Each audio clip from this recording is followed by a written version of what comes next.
تو جب پبلک خوشحال نہیں ہوگی، جب آپ کا ٹریڈر خوشحال نہیں ہوگا، آپ کا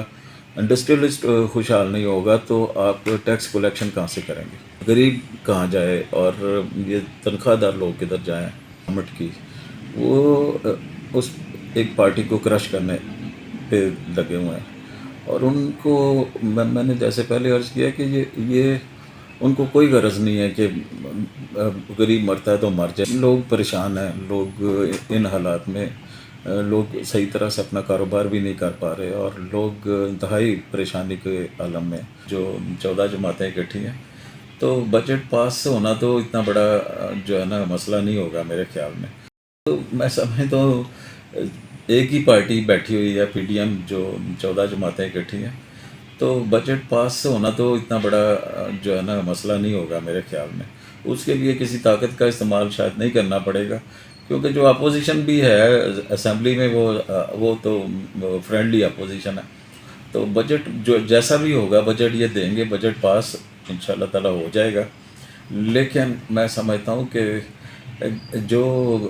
سرکردہ لوگ ہیں جو بجٹ تیار کر رہے ہیں، ان کو کم از کم غریب بندے کی طرف جو ہے وہ خاص طور پہ دھیان رکھنا چاہیے۔ آپ نے جو سیلریڈ پرسن ہے، انفارچونیٹلی میں بھی ایک ادارہ چلا رہا ہوں، مجھے پتا ہے کہ یہ تنخواہ دار لوگ جو ہیں یہ بیچارے کس طرح جو ہے نا گزارا کر رہے ہیں۔ اگر ان کی طرف خاص توجہ نہیں دی گئی، میں سمجھتا ہوں ان کی سیلریز جو ہیں وہ مطلب کافی حد تک سیلریز کو بڑھانا چاہیے، تاکہ یہ لوگ بھی سکھ کا سانس لے سکیں۔ ایک جو حادثہ ہوا ہے 9 مئی کا،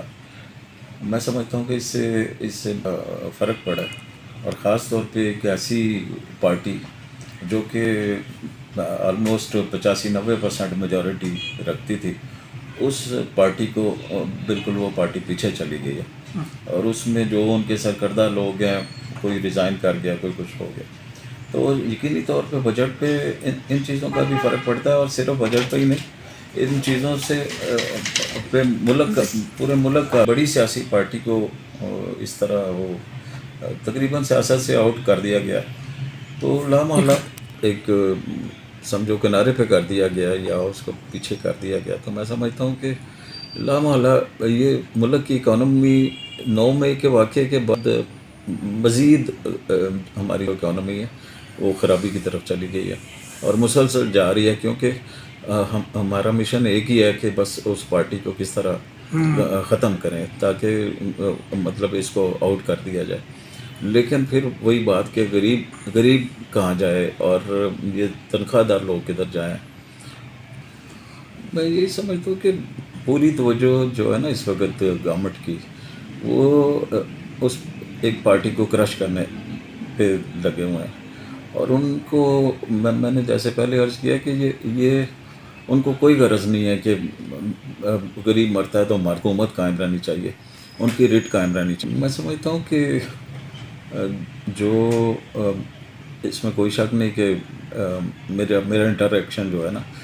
یہ تمام طبقہ فکر کے لوگوں سے ہے، کاروباری لوگ بھی اور پولیٹیکل لوگ بھی، اور ہر طرح کے لوگ میرے پاس الحمدللہ آتے رہتے ہیں، اور ان سے ڈسکشنز وغیرہ بھی چلتی رہتی ہیں۔ تو میں سمجھتا ہوں کہ لوگ پریشان ہیں، لوگ ان حالات میں لوگ صحیح طرح سے اپنا کاروبار بھی نہیں کر پا رہے، اور لوگ انتہائی پریشانی کے عالم میں۔ اور جو ریونیو کی بات ہے، دیکھیں ڈپارٹمنٹ جو ہمارے ڈپارٹمنٹ ٹیکس ڈپارٹمنٹ ہے یا اور ریونیو ڈپارٹمنٹ جو بھی ہیں، وہ بیچارے محنت تو بہت کر رہے ہیں، لیکن بات یہ ہے کہ کلیکشن تو جو ہے وہ پبلک سے کرنی ہے نا۔ تو جب پبلک خوشحال نہیں ہوگی، جب آپ کا ٹریڈر خوشحال نہیں ہوگا، آپ کا انڈسٹریلسٹ خوشحال نہیں ہوگا، تو آپ ٹیکس کلیکشن کہاں سے کریں گے؟